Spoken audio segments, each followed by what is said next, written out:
Hey man, this is the engine that you had questions about. So you can see how it's built.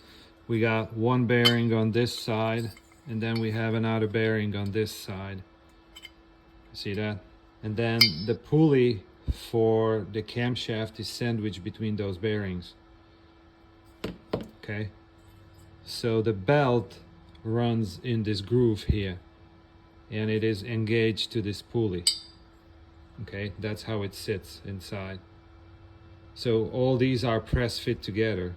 The bearings are press fit on the shaft, and they are press fit into the housing on both sides. Now the crank web, this is the crank web, is press fit on the end of the shaft. See that? So the shaft is like a D-shaped, and it's got a press fit here, and that is press fit on that.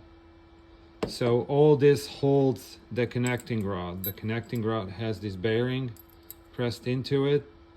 And so the point is that you cannot remove the connecting rod and a piston until you press this out. So this has to be retained against the housing, and I recommend you to rotate it into this position. Okay, you can see this web is going to rest on this flat surface. So you can rotate it this way or rotate it that way.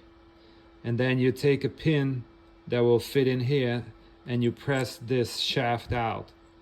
And then you will be able to remove the crank web and the piston. Hope that helps. Thanks for the question. See you next time. Bye.